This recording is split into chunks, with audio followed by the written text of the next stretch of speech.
Antes de comenzar, solicitamos a los presentes silenciar sus teléfonos celulares, por favor. Y señalar también que esta actividad está siendo transmitida vía streaming a través de nuestras plataformas, canal de YouTube, VBTV, Radio VB y Facebook Live.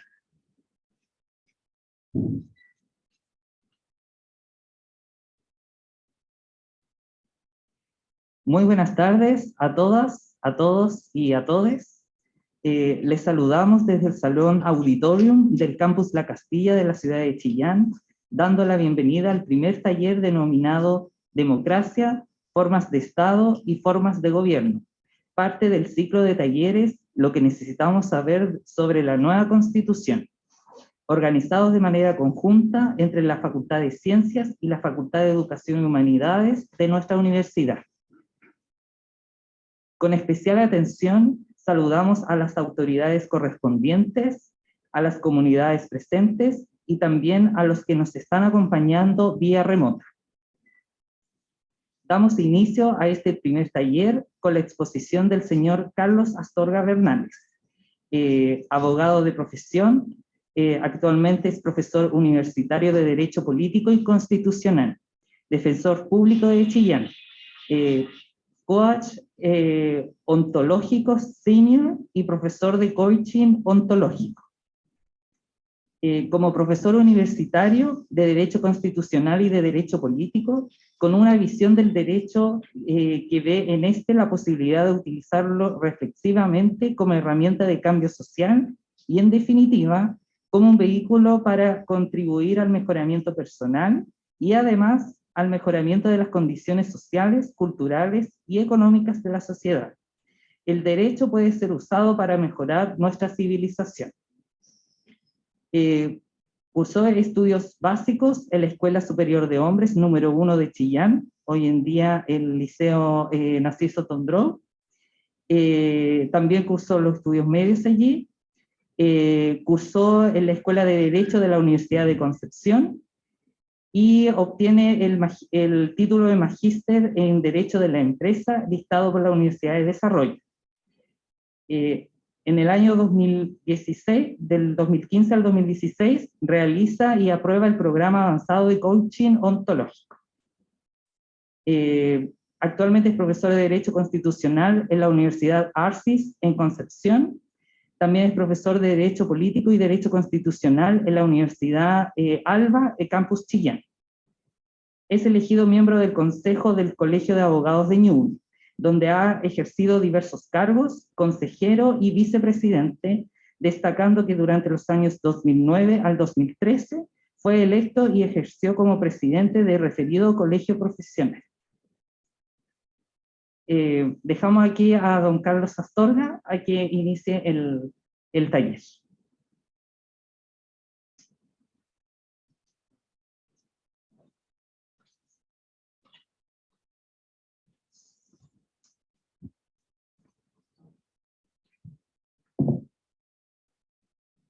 Buenas tardes. Yo me voy a correr un poquito de mi acompañante. Pues, con el permiso de ustedes, me voy a quitar la mascarilla, porque hablar más de una hora de corrido con mascarilla es dificultoso. Bueno, muchas gracias por estar aquí, a los que están presentes, también a quienes nos acompañan a través de internet. Muchas gracias, señora decana. Muchas gracias al resto de los funcionarios y funcionarias de la universidad y alumnos presentes por estar acá, convocados por esta universidad que ha dado pie a la organización de estos seminarios. Y les tengo una proposición. Si les ha gustado esta conferencia, difúndanla. Si no, bueno, ustedes verán, pero si les ha gustado, difúndanla, porque el tema que estamos abordando es extremadamente importante y creo que en una casa de estudios superiores no se merece tener un tema como este, la asistencia, y bueno, realzo la asistencia de los presentes, pero la escasa asistencia que estamos teniendo. Así que mi propuesta es difundir esto, como les digo, si les gusta. Si no, bueno, nada que hacer. Eso en primer lugar. El tema que nos convoca hoy día es de la mayor importancia. Es un tema que atraviesa toda nuestra vida, toda la vida de los pueblos, toda la vida de la humanidad. Y son 3 temas: democracia, formas de Estado, formas de gobierno. Esos 3 temas, de alguna manera, repercuten siempre y en gran medida en la calidad de nuestra vida. Nuestra vida es mejor o peor en cuanto tenemos una buena calidad de democracia. Lo mismo, una buena o mala calidad de Estado, y lo mismo, y más aún, la buena o mala calidad de forma de gobierno que tengamos. Partiré por la democracia. Para activar este tengo que desconectar este. ¿Y ahí usted me ayuda?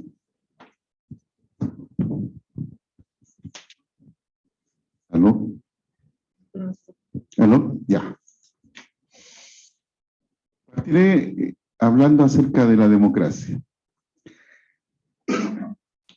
La democracia es una forma de gobierno. Y cuando digo eso, cuando digo una forma de gobierno, digo, es una forma de decidir aquello que en conjunto vamos a hacer, lo que vamos a hacer, lo que no vamos a hacer. Es una forma de tomar decisiones colectivas. ¿Y por qué es tan importante? ¿Por qué se necesita de una forma de adopción de gobierno? Porque somos muchos. Somos muchos, somos muchas. Y dado eso, es difícil compatibilizar los intereses. O sea, ya en el ámbito muy doméstico cuesta decidir, bueno, ¿qué vamos a almorzar este domingo? Dentro de la familia, o dónde vamos a ir de vacaciones. Esos temas son tremendamente difíciles y se resuelven de alguna manera. En la familia se resuelven, hay diversas formas de resolver eso. Algunos ejercen la autoridad, otros toman la opinión de los demás y deciden igual, otros por votación, otros por consenso, etcétera, etcétera, etcétera. Muchas formas de tomar decisiones. Cuando ya no somos 10, 5, 3, sino somos miles y millones, las formas de tomar decisiones son muy distintas. Son muy complejas. Son muchos niveles distintos en la toma de decisiones. Entonces, wow, el problema es mayúsculo. Y en la historia de la humanidad han habido formas tradicionales. La forma tradicional de tomar decisiones en la historia de la humanidad es la forma autocrática, que adopta diferentes modalidades, muchas. Reyes, emperadores, dictadores, lo que fuere, condes en los condados, etc. Obispos, en algunos lugares donde quienes gobernaban eran los obispos, etcétera, etcétera. Muchas formas. Pero, en resumidas cuentas, una forma autocrática donde alguien, por algún título, por alguna razón, dice yo mando y decide. Y lo decide todo. A partir del siglo XVI, XVII, comienza a surgir una idea distinta, propugnada por las ideas de lo que se llama la Ilustración, en que ¿qué nos trae el pensamiento filosófico de la Ilustración? Donde hay varios destacados autores. Nos trae el concepto de la igualdad. Todos los hombres, se decía en aquella época, hoy día decimos hombres y mujeres, todos los seres humanos somos iguales. Otra idea es todos los hombres y mujeres somos libres. Antes eso no existía. A la gente ni se le ocurría pensar que podía ser igual al rey, o al conde, o al capitán del ejército. Ni se le ocurría. No estaba dentro de su cosmovisión. Él era un plebeyo, ocupaba una función y ahí tenía muy clara su situación. Pues la Ilustración cambia eso y todo esto se traduce en un cambio político importante a partir de la Revolución Francesa a fines del siglo XVIII, 1789, y de la Revolución norteamericana, también conocida y más conocida como la independencia de los Estados Unidos de Norteamérica. A partir de allí se consolidan unos regímenes políticos en que el ideal es que, como todos somos iguales, todos tenemos derecho a participar en la decisión de los asuntos públicos. Y así renace el concepto de democracia que ya había nacido hacía 2000 años antes en Atenas, en Grecia, en Atenas, donde hubo un pequeño y breve experimento democrático que es muy importante. Bueno, esos son como los antecedentes históricos para entender lo que es una democracia. Lo que quiero decir, y ahora volviendo al presente, es que en una democracia, la democracia se construye, se articula para tomar decisiones. Resuelve el problema de cómo se toman las decisiones, quién las toma y con qué fundamento y para qué las toma. Actualmente la democracia exige varios requisitos. Uno de estos es que sea universal o que tienda a la universalidad, ¿cierto?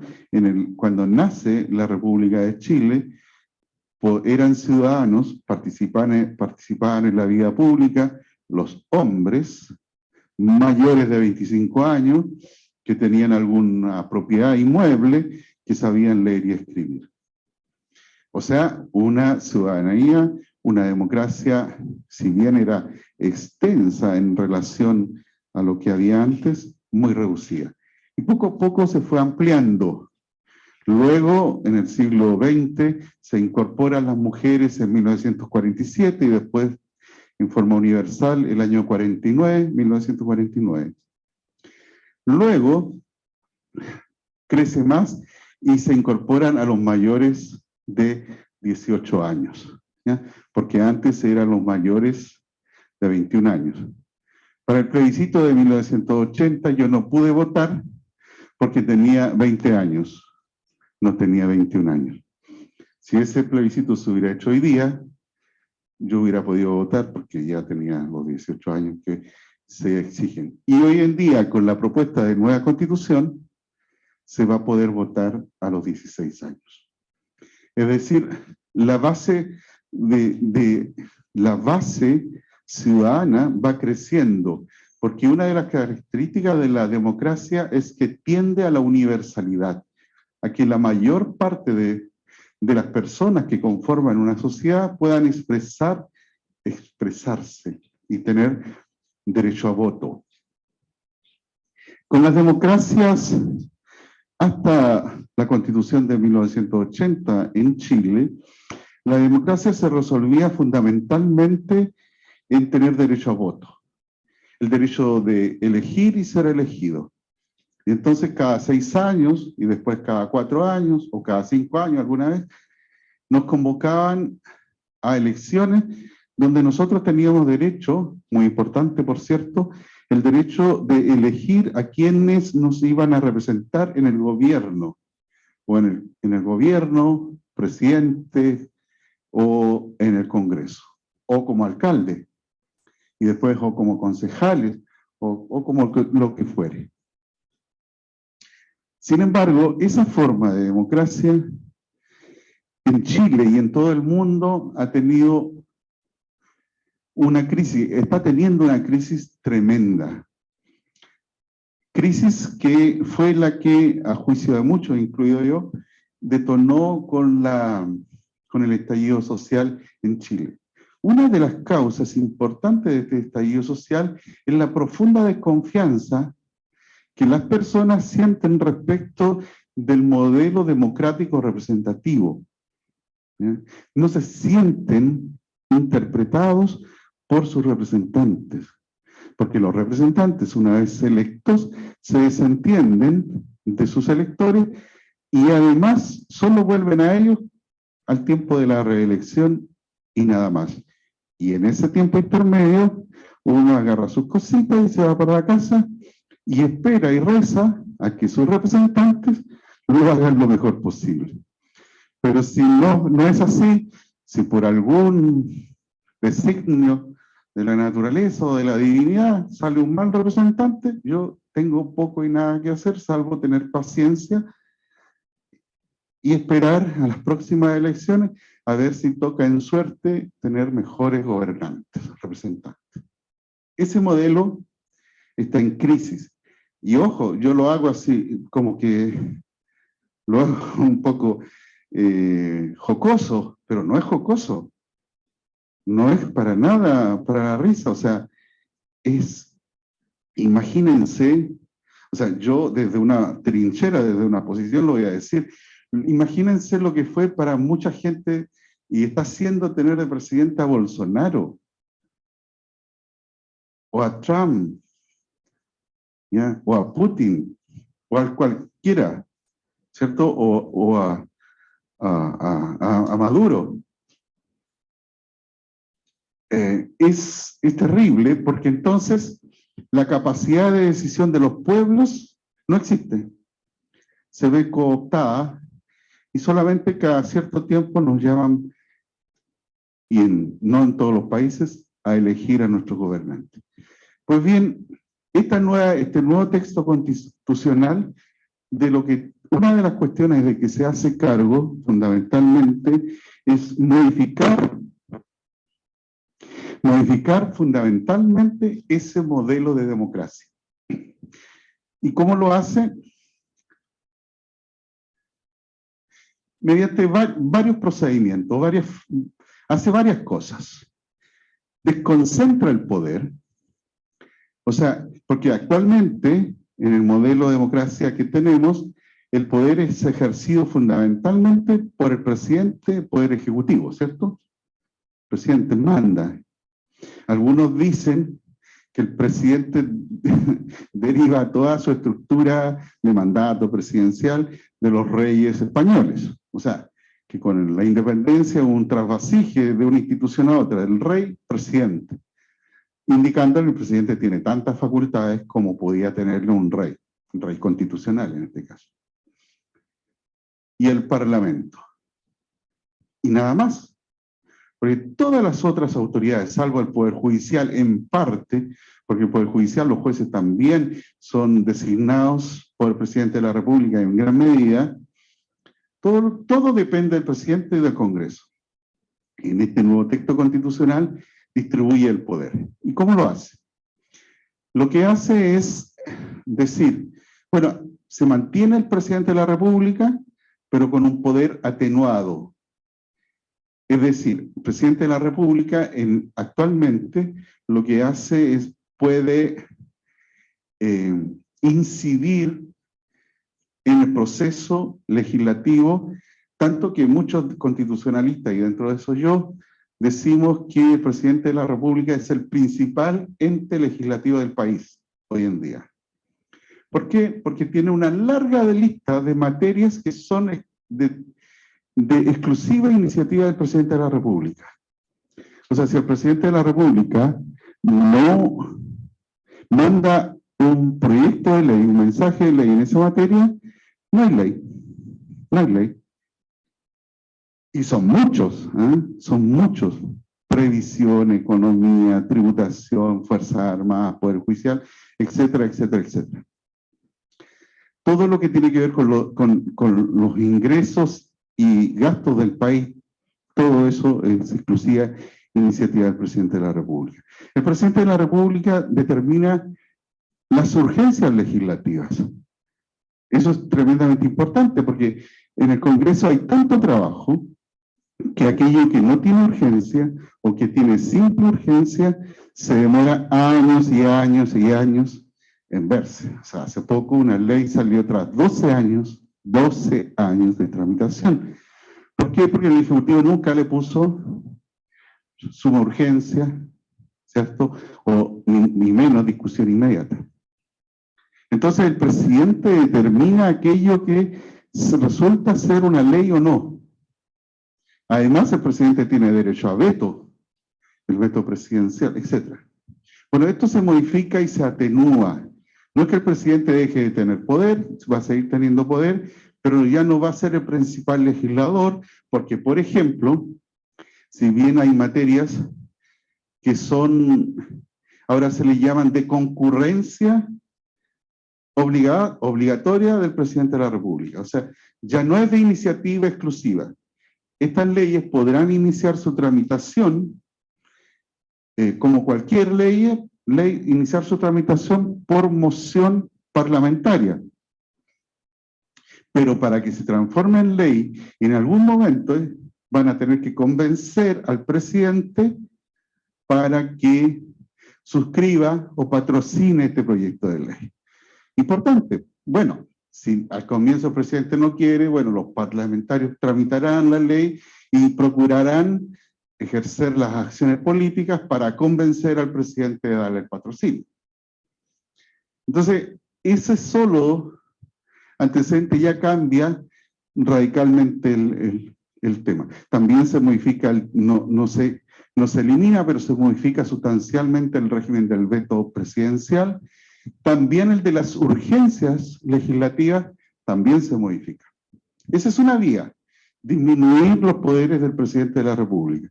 Otra vía es, por el cual se está tratando de cambiar esta democracia, ¿cierto? Otra vía es distribuir el poder. Absolutamente. Lo que hace este nuevo texto constitucional es distribuir completamente el poder que hoy día está centralizado en la figura del Congreso y la figura del presidente, y además está centralizado territorialmente todo en Santiago. Porque aunque se dice que el Congreso funciona en Valparaíso, eso es un dato anecdótico, no tiene ninguna relevancia, y el Congreso sigue siendo hipercentralista, igual que la Presidencia de la República.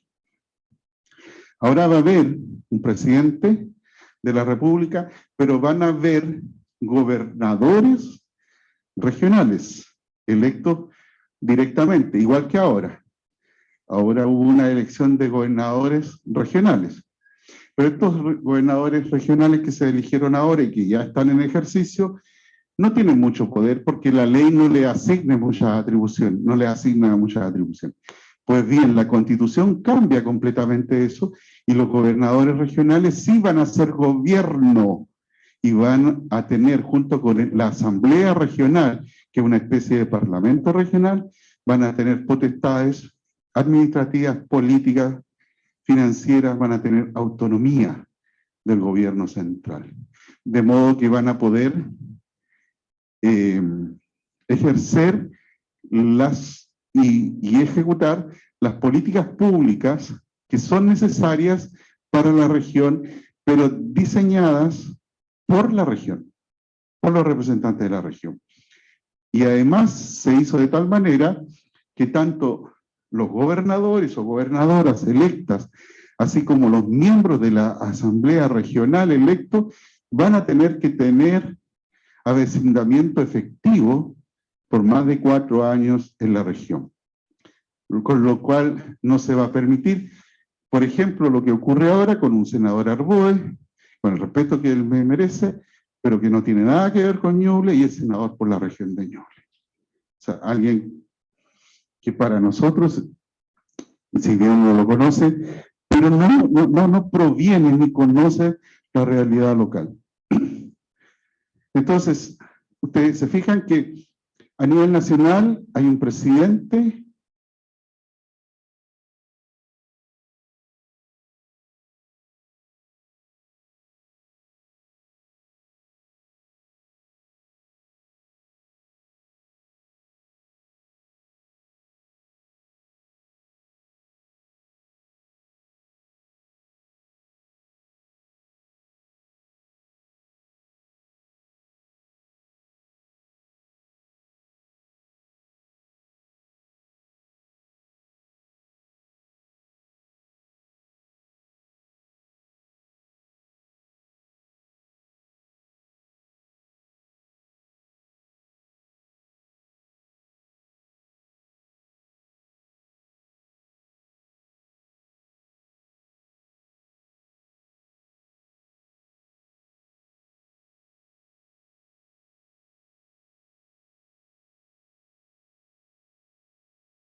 el traslado de facultades, etcétera, de modo que todo esto fluya adecuadamente y no haya conflictos o choques de competencia. Entonces la comuna, igual que ahora, es autónoma, pero se ve reforzada su autonomía porque ahora se declara por la Constitución, porque ahora hay una obligación del gobierno central de respetar esa autonomía y de asignarle los recursos necesarios para ello. Y el alcalde tendrá, como lo tiene ahora, seguiría teniéndolo, un consejo municipal que junto con el alcalde forman, ¿cierto?, el gobierno local, el gobierno municipal. Y también habrán otros territorios autónomos, que son territorios especiales, donde está territorio especial de Rapa Nui y de la isla de Juan Fernández, 2 territorios especiales establecidos en la Constitución. Y hay otros territorios autónomos de los pueblos originarios que se pueden crear por ley, previa discusión de aquellos que son implicados en el asunto. Todo eso está por definirse en la ley. Se trata de que algunos pueblos originarios tengan territorialmente, políticamente y administrativamente alguna autonomía. Y eso se va a crear por ley. Es como darle reconocimiento, por ejemplo, a las comunidades o a una agrupación de comunidades indígenas, que ellos puedan entonces tener no solamente atribuciones y facultades políticas, porque cuando alguien tiene atribuciones y facultades políticas también le nace la responsabilidad. O sea, todo titular de un órgano público no solamente tiene facultades, tiene responsabilidad. Y cuando digo responsabilidad, no digo que sea, que sea diligente en el cumplimiento, no, sino que puede tener responsabilidad civil, política, administrativa e inclusive penal por aquellas infracciones que desarrollen en el cargo. Entonces, se establecen también estas autonomías territoriales, donde van a haber autoridades, donde van a tener cierto grado de autonomía también, en una especie de cascada, porque la mayor autonomía, o sea, el mayor poder está en presidente y Congreso Nacional, después vienen las gobernaciones y asambleas regionales, luego las comunas con su alcalde y sus consejos, luego estos territorios especiales e indígenas, cada uno, ¿cierto?, va en un declive de competencias y se trata de que todo esto sea armónico y que no haya choque de competencia. Entonces, si ustedes se fijan, las decisiones se van a tomar de otra forma, porque hoy en día, y los que son servidores públicos que están aquí o escuchándonos a través de la red, saben lo que cuesta que se tome una decisión. O sea, uno quiere hacer algo, pero en definitiva siempre tiene que decidirlo una autoridad central, desde el poder central, y eso no siempre es posible. Lo que trata de hacer esta Constitución es que los problemas locales en general, no siempre desde luego, puedan ser tratados, resueltos por las comunidades y por las personas locales. De este modo, y como les decía yo al comienzo, ¿cierto?, que la democracia no es otra cosa sino una forma de gobernar, es decir, una forma de tomar decisiones. Las decisiones bajan a los territorios, bajan a las comunidades, son ellos los que van a tener el derecho de participar y la facultad de incidir. Es decir, se me toma la opinión, pero mi opinión, de alguna manera, la ley y la Constitución establece que debe ser vinculante. Por ejemplo, les doy un ejemplo que es muy interesante. Las asambleas regionales, una o más asambleas regionales, pueden proponer a la Cámara de las Regiones un proyecto de ley. Si la Cámara de las Regiones aprueba ese proyecto de ley, lo envía al Congreso de Diputadas y Diputados, quien le debe dar tramitación. Es decir, fíjense que desde las regiones pueden hacer proyectos de ley. Eso hoy día es, o sea, no existe en nuestra cabeza, no existe. es realmente, desde mi punto de vista, es un sueño hecho realidad, ¿cierto? De que podamos, producto de una discusión madura, larga, fundamentada en las regiones, decir, mire, nosotros tenemos este proyecto, lo mandamos a la Cámara de las Regiones, tratamos de convencer a estos señores que están allí, también son representantes populares, de que suscriban ese proyecto y luego se va a discusión nacional en el Congreso de Diputadas y Diputados. ¿Se fijan cómo es otra forma de entender la democracia? Luego también, otra forma, no solamente esta repartición del poder y dar poder local, otra forma es dar poder directamente al pueblo. Y esto se hace mediante dos mecanismos, que son el plebiscito o referéndum revocatorio de ley o derogatorio de ley, y también el plebiscito, o más bien la propuesta popular de ley. Entonces, el nuevo texto constitucional establece que si el 3% del último padrón electoral adhiere a un proyecto de ley, o sea, firma, suscribe esto, no sé qué número será, imagínense ustedes, no sé, 600.000 personas o 300.000, no tengo idea, no he hecho el cálculo, suscriben este proyecto de ley y tienen un plazo desde que se inscribe la iniciativa popular de ley de 6 meses para juntar las firmas. Si la junta, se envía al Congreso de Diputadas y Diputados para que se le dé tramitación, y ellos están obligados a darle tramitación de ley como si fuera un proyecto enviado por el presidente, como si fuera una moción presentada por uno de los parlamentarios. Esa es una. Eso tampoco existía ni soñadamente.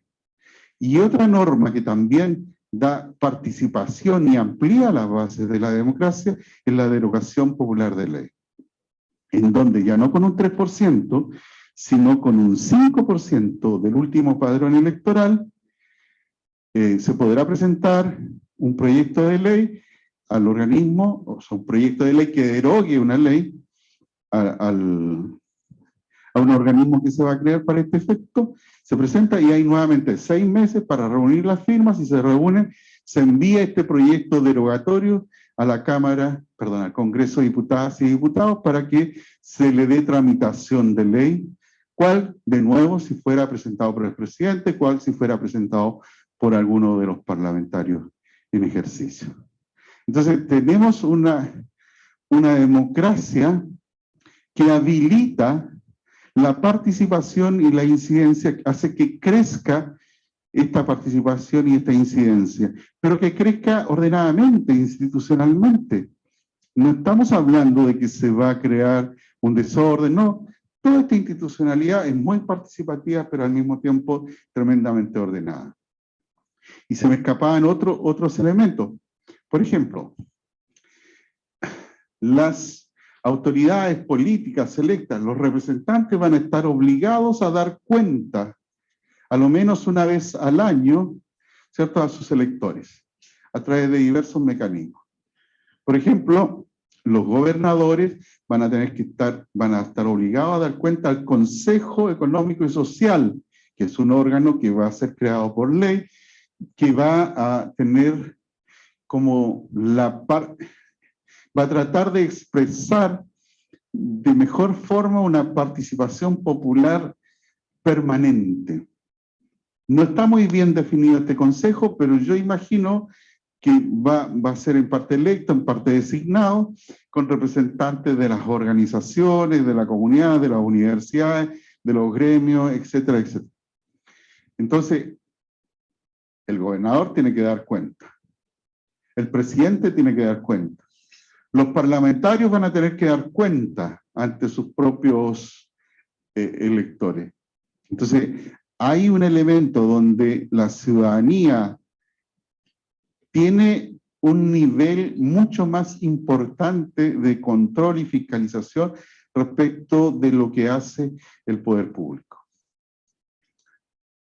Eso diría yo hasta ahora, pudiendo decir mucho más, respecto de esta forma, de la forma que va a tomar el Estado y cómo esta nueva forma que la organización del Estado va a favorecer y fortalecer la democracia. Y en este punto me gustaría saber si hay algunas preguntas para pasar al otro punto después.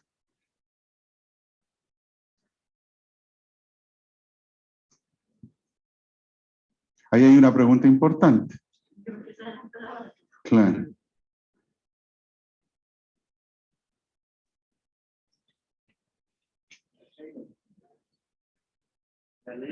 Ya, consulta, a la edad de 16 años, ¿esos jóvenes se dan cuenta de lo que van a hacer o van a elegir?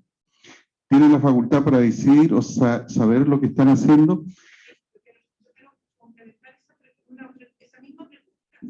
En esta oportunidad van a... No, sí, está bien. Los jóvenes de 16 años, en el próximo plebiscito del 4 de septiembre, ¿es obligatoria su participación o es opcional? Ni uno ni otro.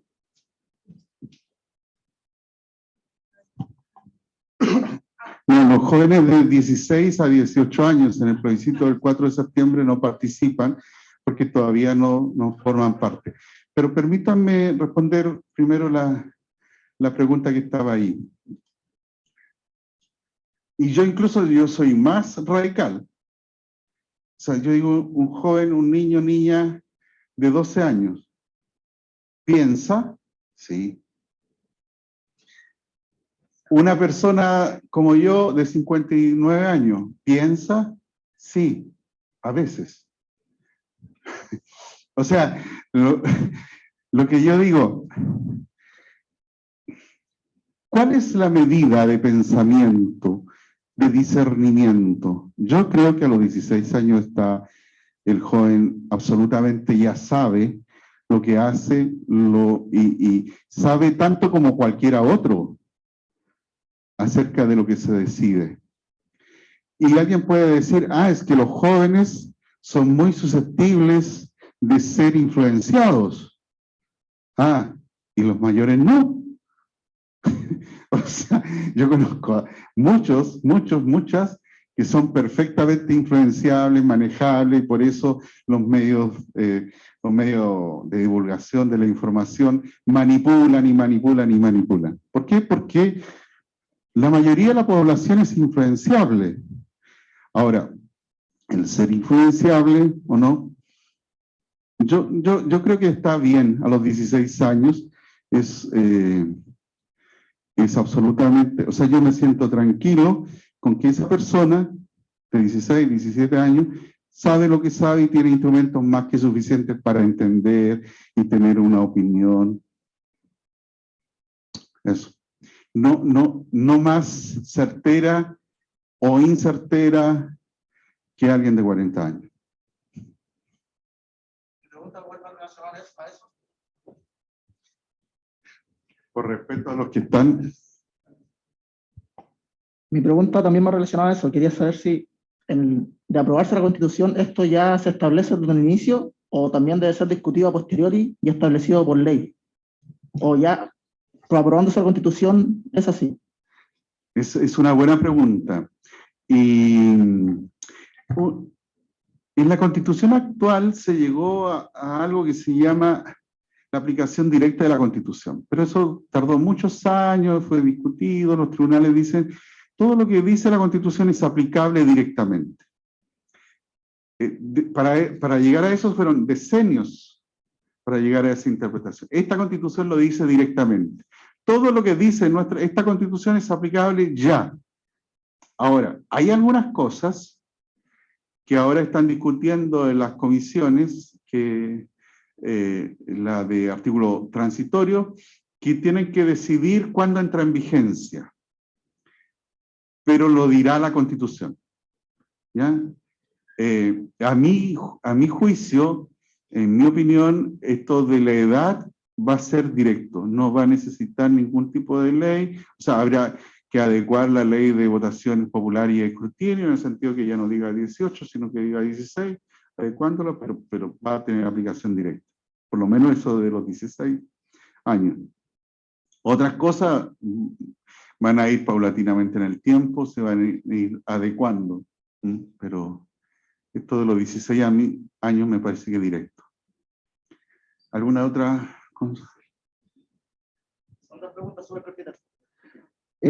Una es cómo se va a modificar el veto presidencial, y la otra pregunta también súper corta es el hecho de que se den más atribuciones a los gobiernos regionales, si también va de la mano con entregar mayor recursos financieros para que estos administren Sí. los gobiernos regionales. Sí. Respecto a esta última pregunta, sí, va de la mano. Hay un principio en el nuevo texto, en la propuesta constitucional, que me parece tremendamente importante, que no existe en la Constitución del 80 y que mejora mucho la Constitución, que dice que es el principio de sustentabilidad y de responsabilidad fiscal. Es decir, todo diseño público tiene que responder al principio de que es posible hacerlo. ¿Ya? Es una norma antipopulismo. ¿Ya? O sea, no se trata de prometer y prometer, sino que todo aquello que porque una ley contiene una promesa, ¿cierto? Tiene que ser posible de hacer, y las políticas públicas tendrán que ser llevadas a cabo en la medida en que hay recursos financieros para eso. Esos son los principios de sustentabilidad y de responsabilidad fiscal. Ahora, a tu pregunta, hay otro principio que establece que hay un principio de igualdad entre los territorios, de desarrollo igualitario entre los territorios. Ese es un principio importante. ¿El tamaño de la región? No, es que, por ejemplo, la proporcionalidad tiene que ver con el territorio, pero fundamentalmente con los habitantes, ¿ya? Entre comunas, por ejemplo, la desproporción que hay entre la comuna de Vitacura y la comuna de El Bosque es aberrante, ¿ya? O sea, en Vitacura se vive en el primer mundo, en la comuna del Bosque, no sé, muy subdesarrollado, digamos. Entonces, ese tipo de cuestiones, presupuestariamente hay un mandato constitucional en el proyecto de que todo eso tiene que ser armonizado y tienen que realizarse las compensaciones necesarias para que no haya ese tipo de desigualdad tan grande. En donde, otra vez, y que me disculpen quienes son de Vitacura, no es su culpa, en parte, pero la cantidad de ingreso, no, sino de gasto posible per cápita supera muchas veces a las comunas más pobres. Pero muchas veces. Yo no recuerdo la cifra exacta, pero supongamos que es de 30.000 pesos por habitante en Vitacura, y estoy inventando. La proporción sería 2.000 pesos, 1.500 pesos en otra comuna por habitante. Entonces, eso, la Constitución, hay un principio que establece que eso ha de remediarse. La respuesta larga, pero es que no hay respuesta sencilla. Entonces, cuando se trata de establecer los presupuestos, tanto a nivel nacional como de las regiones, como comunales, todo tiene que responder a estos principios de sustentabilidad y responsabilidad fiscal, es decir, que haya dinero para aquello, principio de armonización y de igualdad entre los territorios, ¿ya? Estableciendo las compensaciones. Y sí, tiene que haber presupuesto para eso. Obviamente las políticas públicas que desarrollen los gobernadores tendrán que ajustarse al principio de la sustentabilidad y racionalidad económica, porque no el alcalde de Chillán no va a querer hacer, o ni va a poder hacer un proyecto extremadamente caro, digamos que no es posible, digamos. Todo tendrá que ser adecuado, ¿cierto?, a lo que haya. Eso.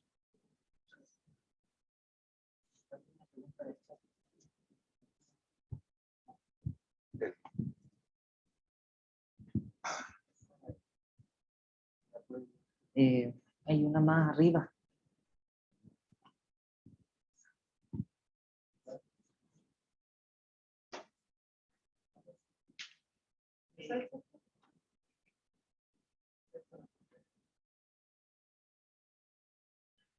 ¿Ya?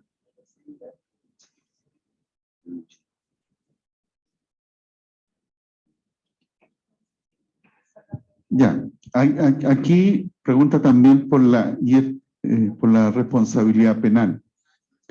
En el mundo hay una tendencia una tendencia dentro de los últimos años, que se ha ido bajando la edad de responsabilidad penal. Política con la que yo particularmente no estoy de acuerdo. En Chile hay responsabilidad penal a partir de los 14 años, y hay dos segmentos de 14 a 16, 16 a 18, yo no voy a dar mucho tecnicismo, pero si es mayor de edad en materia penal y con plena responsabilidad a partir de los 18 años. Antes de eso, y hasta los 14, hay una responsabilidad penal adolescente, hay un estatuto diferenciado para los jóvenes infractores, que se les puede aplicar sanciones penales especiales, ¿cierto? Ahora, esta ley igual significó un gran avance respecto de la anterior, pero bueno, yo creo que si un niño o un adolescente comete delito, hay algún tipo de responsabilidad, sí, pero fundamentalmente debe haber un tipo de responsabilidad social y un hacerse cargo de las razones por las cuales ese niño o adolescente está en esa situación. Generalmente la mayor cantidad de infractores de ley se encuentra en los grupos de la población más vulnerables, más vulnerados, niños abandonados, niños institucionalizados, niños que no tienen un horizonte de esperanza. Entonces, bueno, creo que la mano va haciéndose cargo lo que hace esta Constitución, porque tiene un capítulo especial dedicado a la infancia, a la niñez, a los bebés, haciéndose cargo de esa realidad, más que penalizando conductas que, claro, de alguna manera a las víctimas particularmente le hacen sentir algún alivio, saber que su victimario ha sido castigado, pero que en lo social no trae ninguna ventaja apreciable. Digamos, porque no es que si uno mete en un régimen de encierro a un adolescente, este adolescente vaya a cambiar. Al contrario, parece ser que la evidencia indica que más se afianzan las conductas infractoras. Eso.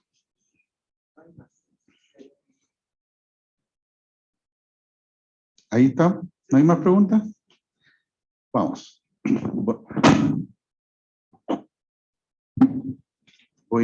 Voy a cambiar acá, porque hay algún par de normas que me gustaría leerles. Estado. Chile es un Estado social y democrático de derecho, es plurinacional, intercultural y ecológico. Se constituye como una república solidaria, su democracia es paritaria y reconoce como valores intrínsecos e irrenunciables la dignidad, la libertad, la igualdad sustantiva de los seres humanos y su relación indisoluble con la naturaleza. La protección y garantía de los derechos humanos individuales y colectivos son el fundamento del Estado y orientan toda su actividad. Es deber del Estado generar las condiciones necesarias para promover los bienes y servicios para asegurar el igual goce de los derechos y la integración de las personas en la vida política, económica, social y cultural para su pleno desarrollo. A mi juicio con con una norma como esta no bastaría, o sea, bastaría sobradamente y tendríamos una constitución extra breve. ¿Cierto? Claro, o sea, está dicho todo. Lo que pasa es que después, todos los otros 498 artículos lo que hacen es tratar de poner, hacer la bajada de esto que se declara en este artículo. Hacer la bajada. Y además, como yo lo decía en la clase pasada, de la semana pasada, y como lo dije antes, esta constitución no nace del aire. Esta constitución nace de una profunda crisis y desconfianza en la democracia representativa.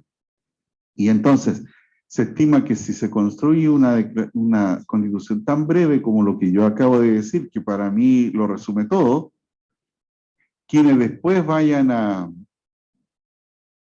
ejercer el poder llevando a la vida práctica esta disposición, lo pueden tergiversar de la manera que se les ocurra. Y entonces quizás por eso es que este proyecto constitucional es tan largo, porque viene de un mandato popular, el mandato que llevó a que se creara una asamblea constituyente, que aprobó una nueva constitución para Chile, mandato que se basa en la desconfianza hacia el sistema político y hacia los políticos en general.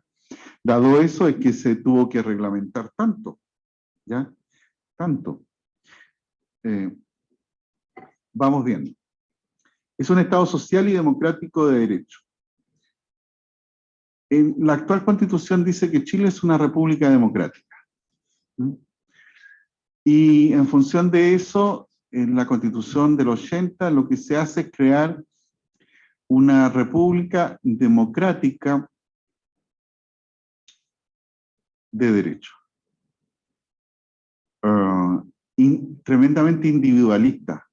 En donde las necesidades sociales se satisfacen mediante la iniciativa privada. Es decir, ¿cuáles son las necesidades sociales? Pensémoslo.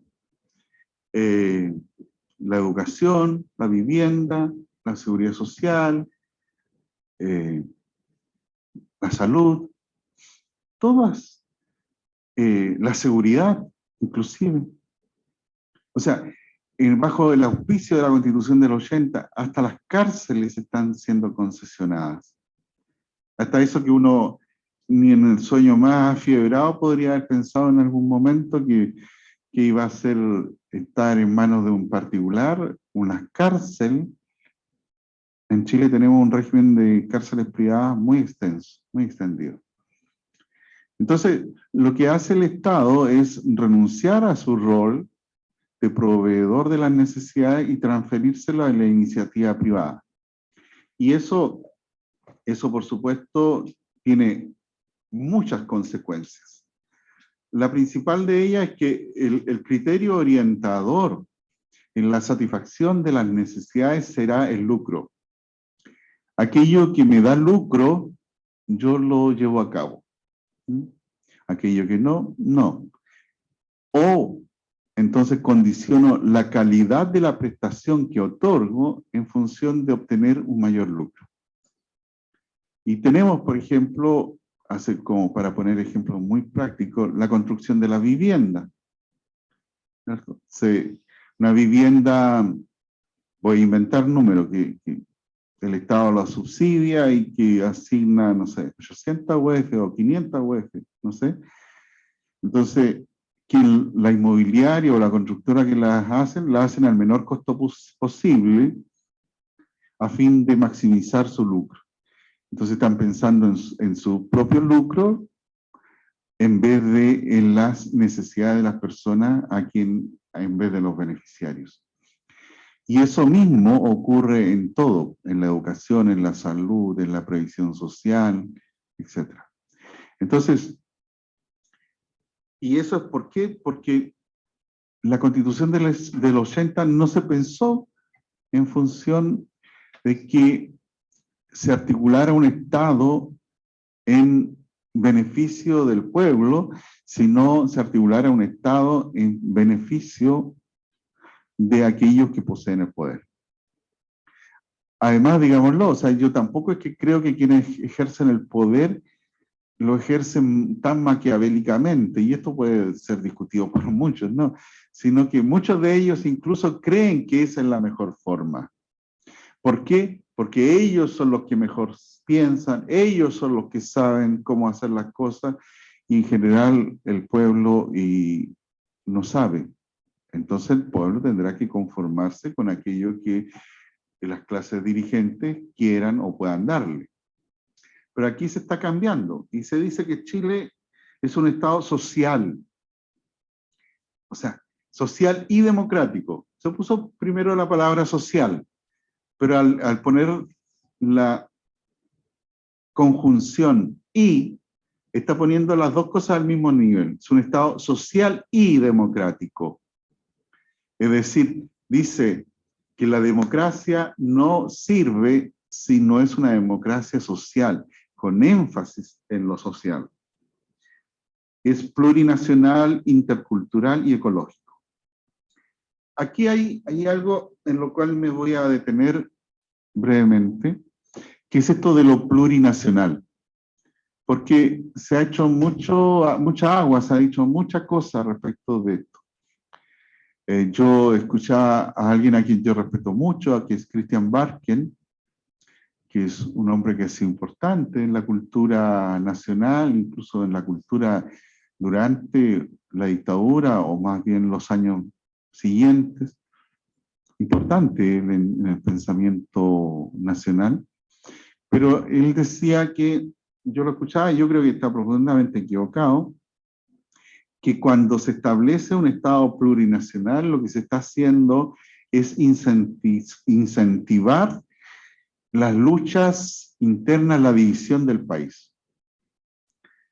Cuando la Constitución señala que Chile es un Estado plurinacional y después dice que las regiones son autónomas, que las comunas son autónomas, que los territorios autónomos indígenas son autónomos, enseguida hace un resguardo. Pero en ningún caso esto va a atentar contra la unidad nacional, contra la unidad territorial. Chile es un solo Estado, Chile es un solo país. Eso lo declara efectivamente. Entonces, los niveles de autonomía son niveles de autonomía. ¿Ya? No es cuando se dice que un territorio indígena va a tener autonomía, sí, va a tener autonomía para decidir aquellas cuestiones que le son propias y le conciernan específicamente a ellos, pero no va a tener independencia.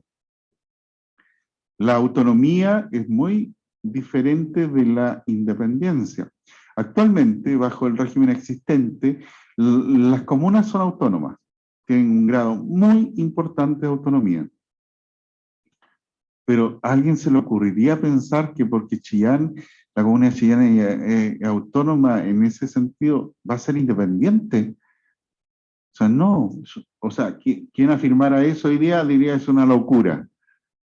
Pero ¿por qué va a ser distinto después?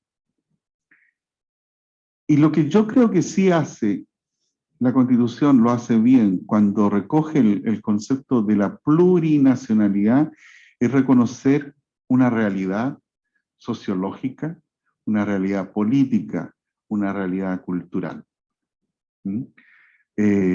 Una realidad que ha sido desconocida durante siglos, ya 2 siglos por lo menos, de esta República de Chile. La República de Chile existe sobre un mito. El mito es que somos una nación. No es verdad. Y al decir que somos una nación, quien lo dice, quien lo cree, quien lo enseña, está pensando en la nación chilena. ¿Y cómo está conformada la nación chilena?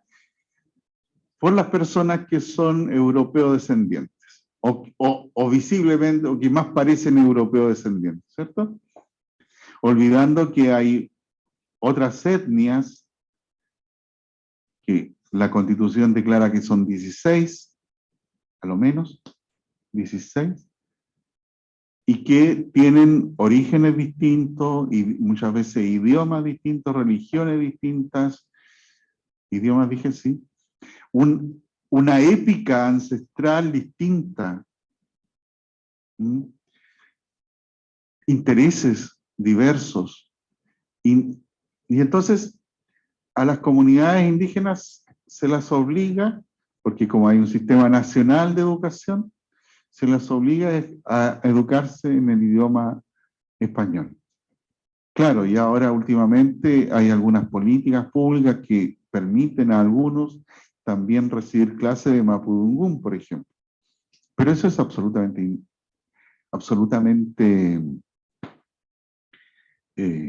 insuficiente, porque es tanto que se está perdiendo el idioma mapudungún, para no decir los otros idiomas ancestrales. Con lo cual se pierde una cosmovisión. ¿Por qué?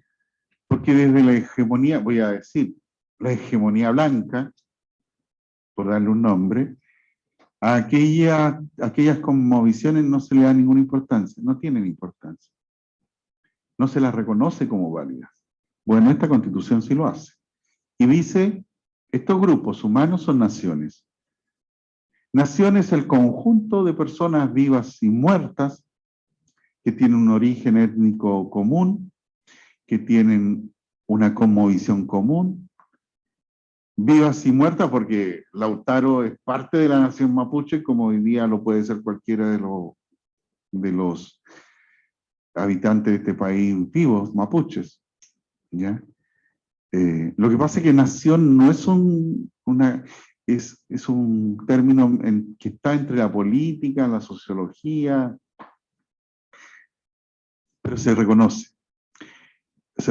algo existente, se le da viabilidad política al decir, mire, usted va a tener autonomía. Sí, va a tener autonomía, dentro de estos márgenes que le establecerá la ley. Pero además, si usted tiene autonomía, si usted es autoridad, también tiene responsabilidad, y está obligada a respetar esta institucionalidad.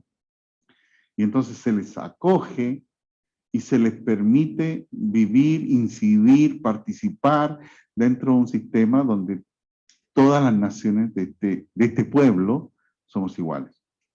Porque la Constitución dice, Chile es un Estado que está conformado, o la soberanía, más bien, la soberanía reside en el pueblo, conformado por sus diversas naciones. Hay un pueblo, pero que tiene diversas expresiones nacionales. Y reconocer eso es algo absolutamente necesario si vamos a construir un país que respete los derechos humanos de todas, todos, todes. Creo, bueno, me faltó el tiempo, como siempre. ¿Sí? ¿Se me la lee? Sí. Tabitha Garriga Silva pregunta, ¿cómo puede el Estado asegurar la calidad de servicios que hoy han sido asignados a las empresas lucrativas?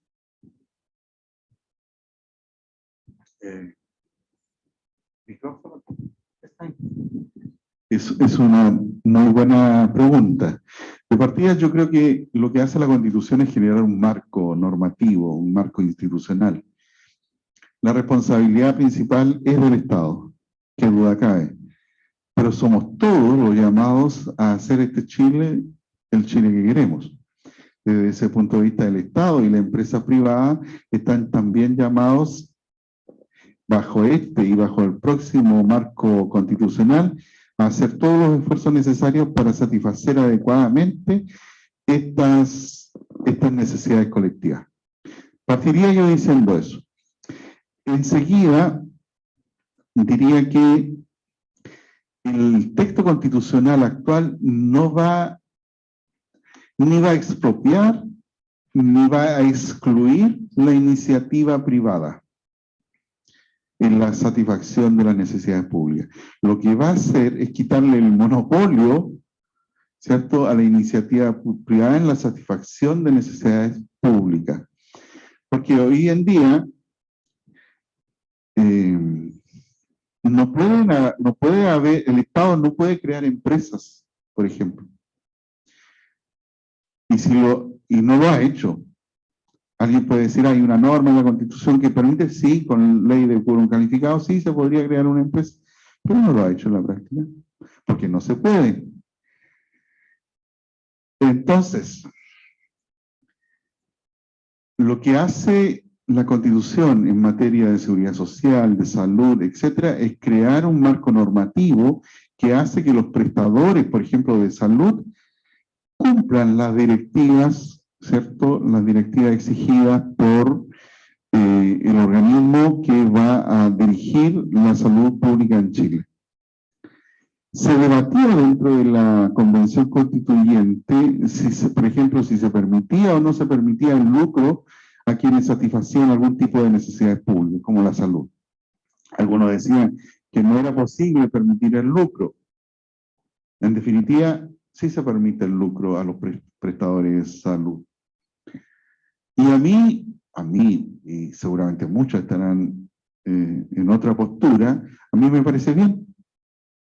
Porque en la medida en que el prestador de salud o prestador de seguridad social o lo que fuere, lo hace dentro de los parámetros que establece una reglamentación, una ley, pensada en satisfacer necesidades públicas y no pensada en resguardar y cautelar el lucro del empresario, en esa medida yo no tengo ningún problema en que alguien gane dinero por ejercer una actividad. Yo mismo, o sea, yo soy abogado, yo cobro dinero, me gano la vida satisfaciendo necesidades de las personas que muchas veces son de la mayor relevancia, porque si no, ¿cómo trabajo? Es decir, la Constitución permite, lo toco y permite la convivencia, ¿cierto?, de la actividad privada que va a seguir desempeñando un rol muy importante. Y a esa actividad privada lo que se va a sumar es un diseño institucional mucho más centrado en la necesidad pública que en el lucro, y un diseño institucional también centrado en la fiscalización. De modo que los prestadores que hagan servicio público, en realidad el lucro que obtengan sea el adecuado, ¿cierto? Y no como ocurre, por ejemplo, con las ISAPRES, que cuando todo el mundo, o la AFP, cuando todo el mundo está perdiendo dinero, y los ahorros de los cotizantes de la AFP disminuyen de forma alarmante, ellos crecen en sus ganancias. O sea, eso es absolutamente inmoral, y es eso lo que la Constitución estaría por no permitir, pero Chile va a seguir siendo un lugar donde la iniciativa privada va a poder contribuir al desarrollo del país, ¿cierto? Y el Estado, siempre avalado por la ley, por la discusión de nuestros representantes, va a poder determinar en determinadas áreas, crear alguna empresa o empresa que satisfaga necesidades públicas, o podrá también incrementar algún tema de regulación de los prestadores privados. Yo eso daría como respuesta a esa pregunta. Queda otra pregunta, no sé si... Dígame. Ya, dejemos esta como la última, por el tiempo. Lucas Ávila pregunta, ¿cuál hubiera sido un modelo económico-social óptimo para el desarrollo de la sociedad chilena, de tal manera que incentive la inversión privada, pero que no exceda, y por otro lado maximice el bienestar de la sociedad, población chilena? Ya, bueno, yo creo que en buena medida en la respuesta anterior señalé aquello. O sea, yo creo que debe haber espacio para la empresa privada, para la iniciativa particular. Se debe fomentar particularmente la iniciativa privada a través de lo que se llama las pymes, ¿cierto? Otorgándole facilidades, estímulos, capacitación, creación de condiciones para que se democratice también, ¿cierto?, esto de la iniciativa, porque actualmente hay una gran concentración económica en las grandes empresas y las medianas empresas Claro, uno escucha medianas empresas, pero las medianas empresas igual son grandes empresas. Las grandes y medianas empresas, ¿cierto?, concentran gran parte de las utilidades generadas en el país, y las pymes generan la mayor parte de la mano de obra, pero con lejos no se llega ni siquiera, ni se acercan a las utilidades obtenidas por las grandes y medianas empresas. Entonces yo creo que ahí hay seguir sosteniendo la empresa privada, con especial énfasis en la pequeña, la micro y pequeña empresa, y dar condiciones de equidad de mercado. Por ejemplo, la Constitución, hay una norma que establece que será deber del Estado y de los gobiernos locales fortalecer y propender a la existencia de pequeños mercados locales, de distribución local, con ferias, entonces, de este modo, incentivando de esta forma la creación del emprendimiento privado, sobre todo a nivel territorial local. Creo que eso es una muestra de lo que la Constitución está pensando para hacer de este país un país donde haya mejor calidad de vida y que las empresas a escala humana sean capaces de satisfacer de buena manera, ¿cierto?, las necesidades públicas. Esa es la última pregunta. Bueno, Le doy las gracias. les doy las gracias a todos, a todas, y reitero mi petición y mi desafío. Si les ha gustado un poco, difundan esta conferencia e inviten a sus amigos y conocidos para la próxima. Lo mismo digo respecto de quienes nos acompañan a través de vía internet. O sea, ha sido un placer y espero verles también la próxima semana. Muchas gracias.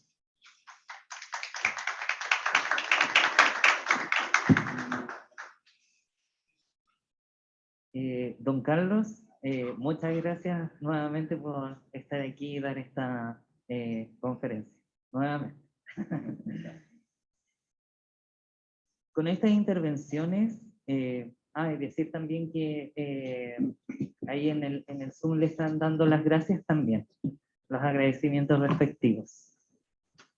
Con estas intervenciones hemos llegado al término del primer taller denominado Democracia, Formas de Estado y Formas de Gobierno, parte del ciclo de talleres Lo que necesitamos saber sobre la nueva Constitución.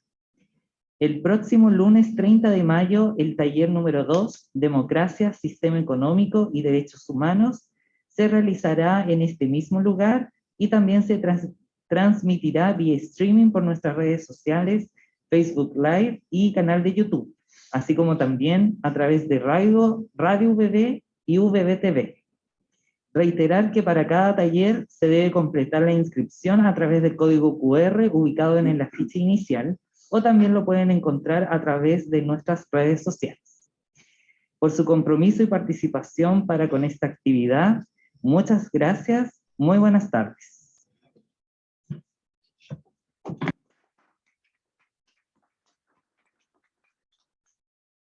Gracias.